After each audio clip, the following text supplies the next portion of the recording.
Hello viewers, welcome back to my YouTube channel. Friends, आज इस video में मैं आपको बताऊंगी कि प्रेगनेंसी के दौरान आपके द्वारा की गई वे कौन सी गलतियां हैं जिसकी वजह से गर्भ में आपका शिशु विकलांग हो जाता है। साथ ही इन समस्याओं से बचने के मैं आपको उपाय भी बताऊंगी। यदि आप पहली बार मां बन रही हैं तो इन बातों का जानना आपके लिए बेहद ज़रूरी है। आगे वीडियो में बच्चे के विकलांग होने का मैं आपको साइंटिफिक रीजन भी बताऊंगी। सो फ्रेंड्स, हम स्टार्ट करते हैं अपना वीडियो। गर्भावस्था के दौरान आपको अपने खाने पीने पर ध्यान देना है।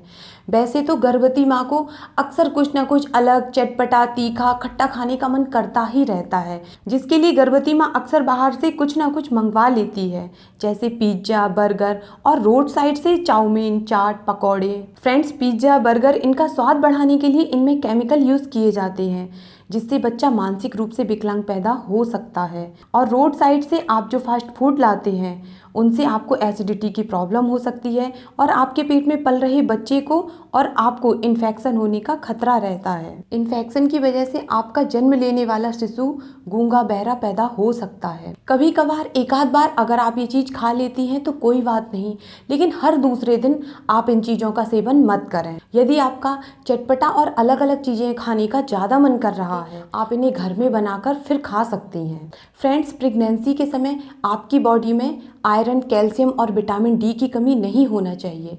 यदि आपके शरीर में आयरन की कमी हो रही है तो इसकी वजह से आपके बच्चे तक ब्लड और ऑक्सीजन पर्याप्त मात्रा में नहीं पहुंचेंगे, जिससे बच्चे का विकास रुक सकता है, बच्चे की ग्रोथ सही तरीके से नहीं हो पाती। इसके अलावा अगर आपके शरीर में कैल्शियम और विटामिन डी की कमी हुई तो गर्भ में पल रहे शिशु की हड्डियां कमज़ोर होने लगती हैं और जन्म लेने के बाद बच्चे के हाथ पैरों में विकलांगता होने के चांस कई गुना बढ़ जाते हैं। इसीलिए गर्भावस्था के समय डॉक्टर आपको आयरन, कैल्शियम और फॉलिक एसिड की टैबलेट खाने के लिए देते हैं। आप इन टैबलेट को अवश्य खाएं।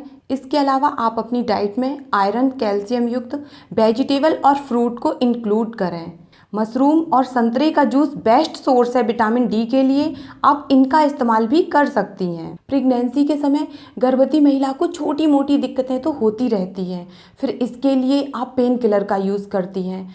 फ्रेंड्स, मैं आपसे एक बात कह देती हूँ कि गर्भावस्था में कोई भी मेडिसिन, कोई भी टैबलेट आप बिना डॉक्टर की सलाह की मत खाएं। और पेन किलर तो बहुत ही खतरनाक होती है आपके और आपके गर्भ में पल रहे नन्ही सी जान के लिए। पेन किलर में इतना हैवी केमिकल यूज़ किया जाता है कि यह आपके बच्चे को विकलांग बना सकता है।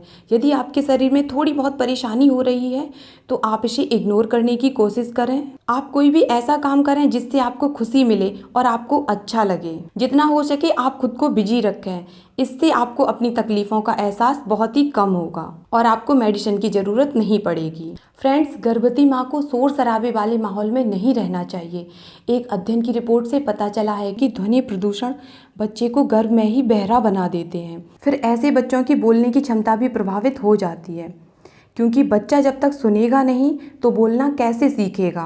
चलिए, तो अब मैं आपको वह वैज्ञानिक कारण बता देती हूँ जिसकी वजह से गर्भ में सबसे ज़्यादा बच्चे विकलांग होते हैं। फ्रेंड्स, जैसे ही स्पर्म एग से मिलता है वो उसके अंदर प्रवेश करता है, फिर एग के अंदर एक लिक्विड होता है जिसमें स्पर्म घुलने लगता है और स्पर्म के अंदर मौजूद जेनेटिक मटेरियल बाहर निकल आता है। फिर एग और स्पर्म के जीन मिलकर एक यूनिक जेनेटिक कोड का निर्माण करते हैं और इसी मैचिंग में जब माता पिता दोनों के जीन्स एक जैसे होते हैं तो दोनों कोडों के मिलने से और अधिक बेहतर जेनेटिक कोड नहीं बन पाता। साथ ही मिक्स होते समय एक जैसे जीन होने की वजह से यहाँ पर जेनेटिक कोड में डिफेक्ट आ जाता है, जिसकी वजह से बच्चा शारीरिक या मानसिक रूप से विकलांग हो सकता है। फ्रेंड्स, मेल और फीमेल का जेनेटिक कोड जितना डिफरेंट होगा, जन्म लेने वाला बच्चा उतना ही एक्टिव और इंटेलिजेंट होगा। इसीलिए अपने पास के रिलेशन में शादी नहीं करना चाहिए। मैं आपको एक एग्जाम्पल से समझाती हूँ, आपने नोटिस किया होगा, अगर नहीं किया है तो अब करना। आपने मुसलमान और पंजाबियों में देखा होगा कि उनमें बहुत ही पास के रिश्ते में शादी हो जाती है, जैसे कि चाचा की लड़की, बुआ का लड़का, और पंजाबियों में तो मेरी बहन से शादी कर लो, मैं तुम्हारी बहन से शादी कर लेता हूँ। इसीलिए सबसे ज़्यादा शारीरिक और मानसिक रूप से विकलांग बच्चे आपको इन्हीं कास्ट में मिलेंगे। और आप जितनी अनजान लोगों से शादी करेंगे, आपका पैदा होने वाला बच्चा उतना ही ज़्यादा कुशाग्र बुद्धि वाला होगा। इसे भी मैं आपको एक उदाहरण से समझाती हूँ। आपने देखा होगा कि यदि कोई लव मैरिज कर लेता है या अदर कास्ट में शादी कर लेता है तो उसका बच्चा बहुत ही तेज होता है।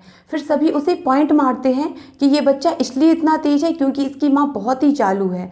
फ्रेंड्स, उसका रीज़न यही है कि उनका जेनेटिक कोड आपस में मैच नहीं करता, जिसकी वजह से उनके जीन में कोई भी डिफेक्ट नहीं आता और बच्चा बहुत ज़्यादा इंटेलिजेंट होता है। सो फ्रेंड्स, मिलते हैं अगले वीडियो में एक नई जानकारी के साथ। और मैं भगवान से प्रार्थना करूंगी कि आप और आपकी फैमिली हमेशा स्वस्थ रहे, खुश रहे। आपको मेरा वीडियो पसंद आए तो उसे लाइक ज़रूर कर देना, मेरे चैनल को सब्सक्राइब भी कर देना। Thank you.